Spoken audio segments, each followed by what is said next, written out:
Hoy les hablaremos sobre las generalidades y metabolismo de lípidos, proteínas y aminoácidos en las bacterias. Generalidades de las proteínas.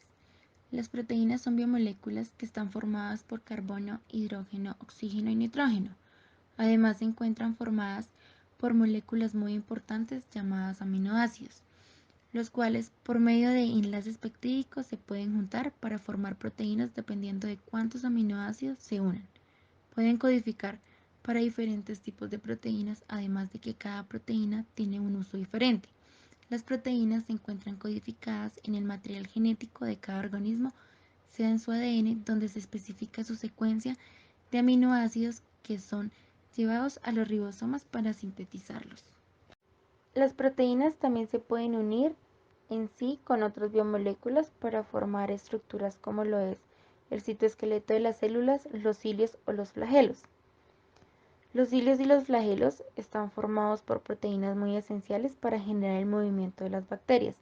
Dependiendo de la bacteria, puede tener diferentes tipos de flagelos, como las bacterias monótricas, que presentan un solo flagelo, las bacterias lofótricas, que tienen múltiples flagelos situados en el mismo punto o en dos puntos opuestos, que actúan en concierto para conducir a las bacterias en una sola dirección.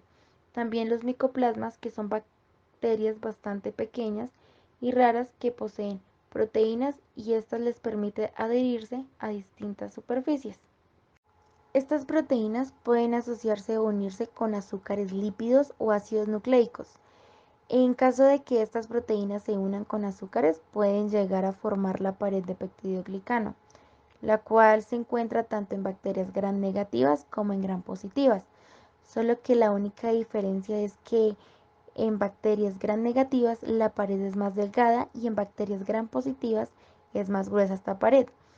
Esta pared le da rigidez a varias estructuras que se encuentran en la célula, como por ejemplo los flagelos, los cuales son los encargados de darle movimiento a la célula.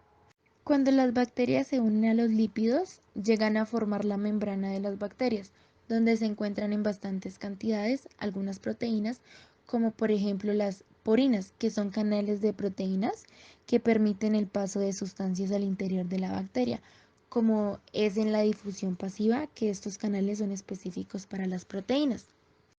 ¿Cómo se originan las proteínas? Los ribosomas cumplen una función muy importante en la síntesis de proteínas. Para que se lleve a cabo la síntesis o se pueda producir esta proteína, se llevan a cabo una serie de pasos, que el primero es la transcripción, que es donde el ADN de la bacteria se abre en cierto sitio, permitiendo que una molécula pueda entrar y pueda copiar este material genético, convirtiéndolo en ARN. Seguimos con la traducción. Es cuando este fragmento de ARN es llevado a los ribosomas para producir esta proteína. Los ribosomas se deben unir a una subunidad mayor y una subunidad menor. En el centro se encuentra el fragmento de ARN y un codón de inicio que da la señal para que empiece el proceso de producir proteínas y se va uniendo aminoácidos de acuerdo a lo que el fragmento de ARN vaya requiriendo. Al final hay un codón de parada que da la señal de que la proteína que se necesita ya está finalizada. Se liberan los ribosomas y esta proteína es transportada donde la bacteria la requiera. Además, la elongación es el proceso de codificación progresiva del mensaje contenido en el ARN mensajero y también la información de la proteína. Este proceso ocurre en sentido 5' a 3' y también que dentro de los ribosomas hay dos sitios importantes llamados sitios internos de unión A y P. En el sitio P siempre se va a estar ocupado por el peptidil ARN transferencial, que contiene el péptido que se sintetiza, unido al ARN transferencial con el último aminoácido incorporado. El sitio A está libre pero alineado con el triplete de ARN mensajero. En este sitio entra cualquiera de ARN transferencial solo si ya se encuentra con el aminoácido correcto, para no generar alguna mutación, y este proceso sigue hasta que se encuentra con un codón de determinación que da aviso que la proteína ya sintetizó. Generalidades de lípidos. Los lípidos hacen parte del grupo de macromoléculas. Son ácidos grasos carboxílicos de cadenas largas con un único grupo carboxílico y una cola hidrocarbonada. Se diferencian unos de otros por la longitud de la cadena. Son sustancias no solubles en agua, pero sí en compuestos como el cloroformo y el éter. Estos compuestos desarrollan diferentes funciones como moléculas combustibles que almacenan gran cantidad de energía, moléculas de señal y constituyen las membranas biológicas. Respecto a su composición, los lípidos son un tipo de macromoléculas hidrocarbonadas de estructura hidrofóbica, aunque algunos de ellos son anfipáticos, constituidos por una región hidrofílica, que es la cabeza, y otra hidrofóbica, que es la cola. Este tipo de lípidos es característico de las membranas celulares. Los lípidos se clasifican de manera general en dos grupos, saponificables e insaponificables. Los primeros se dividen en complejos, simples y ácidos grasos.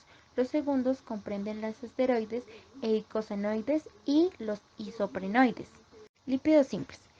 Son ésteres de ácidos grasos con alcoholes. Estos a su vez se pueden clasificar en ceras y grasas, dependiendo del tipo de alcohol presente en su estructura. Las grasas. Estas sustancias son triésteres de ácidos grasos y glicerol con tres moléculas de ácidos grasos. Fosfolípidos. Estos compuestos son los más importantes de las membranas biológicas. Están constituidos por dos ácidos grasos esterificados a una molécula de glicerol y un grupo de cabeza polar unido por un enlace de fosfato. Esta molécula se caracteriza por ser anfipática. Glicolípidos. Están formados por un ácido graso, carbohidratos y enficosina. Por esta razón también se denominan como glucoesfingolípidos. Lípidos precursores y derivados.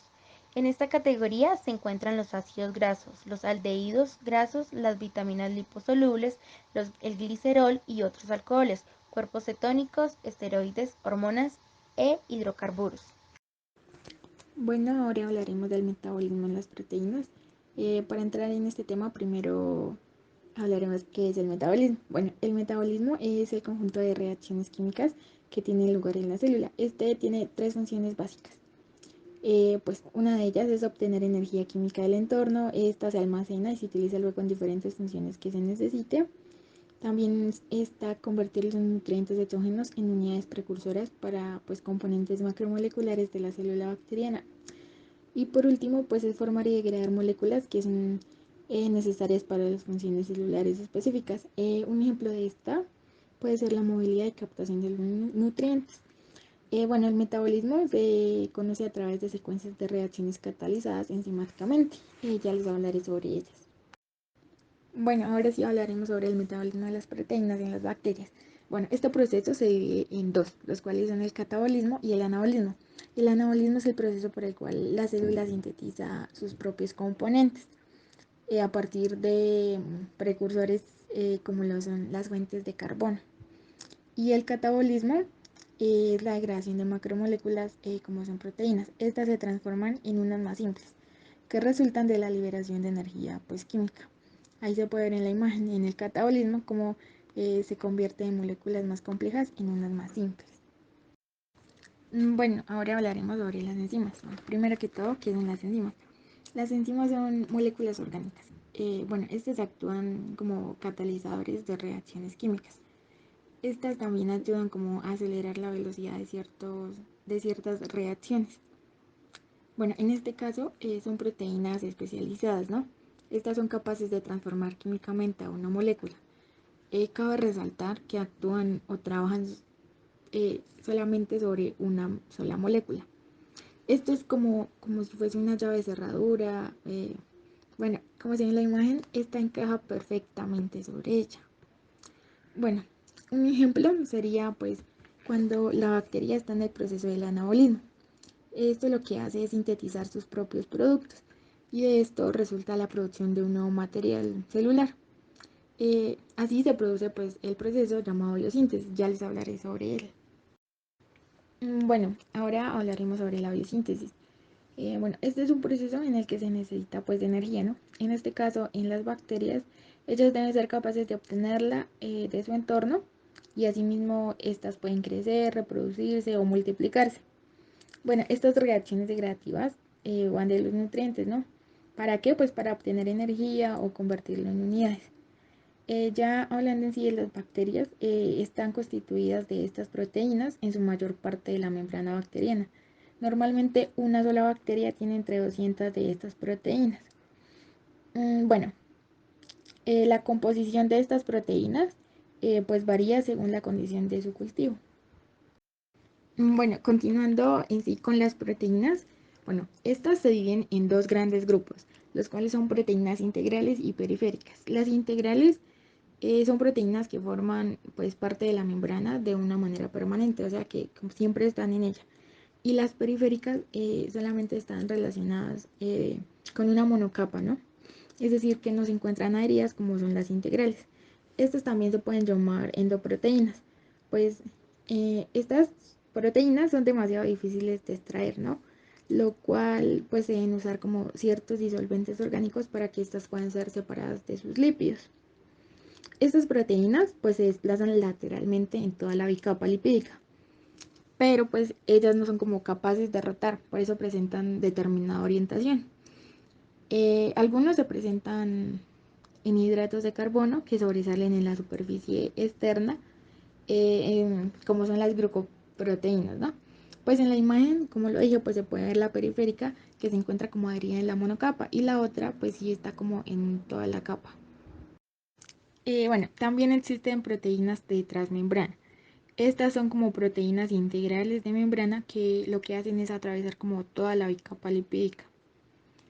Bueno, esta cadena de aminoácidos cruza una sola vez por la membrana, a diferencia pues de otras que lo pueden como hacer hasta 7 veces. Bueno, en el interior de esta membrana existen muchas secuencias de aminoácidos con muchos radicales hidrofóbicos.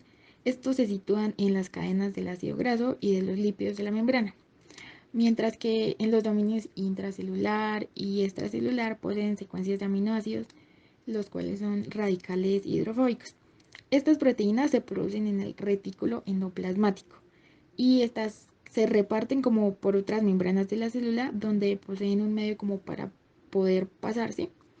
Bueno, varias de estas proteínas transmembrana realizan su función cuando se asocian con otros polipéptidos.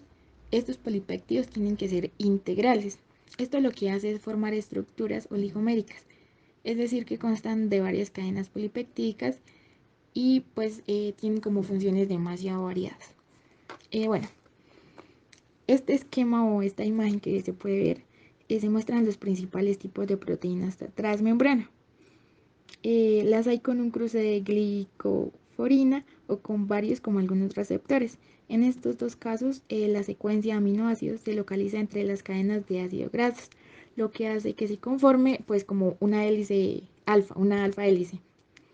Y pues la cupurina lo que hace, bueno, esta es como un canal que cruza numerosas veces la membrana, ¿no?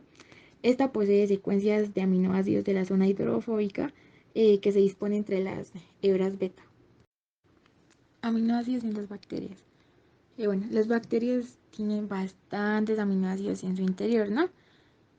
Estos son como los químicos esenciales de la vida. Si se interviene en una como de estas moléculas, la célula lo notaría. Como dato, pues hay investigaciones de científicos que indican que a menudo los aminoácidos actúan como señales que pueden estimular como la actuación de las bacterias. Bueno, eh, esto pues como para explicarlo serían, bueno, los aminoácidos, ¿no? Serían como ladrillos de construcción que forman las proteínas y pues esta a su vez como que forma la maquinaria biológica de todas las células. Bueno, cabe resaltar que hay unos aminoácidos esenciales, ¿no? Que son los de aminoácidos. Estos sirven para controlar la producción del peptidoglicano. Estas alteran las proteínas de construcción que se encuentran en las paredes de las células, ¿no? Y esto lo que hace es como que disminuyen esta protección. Y también estos aminoácidos pueden actuar como moléculas de señalización entre las células. O puede ser una célula individual o puede ser una población de células. Entonces hay que tener en cuenta que estos aminoácidos alertan a las proteínas de construcción de la pared.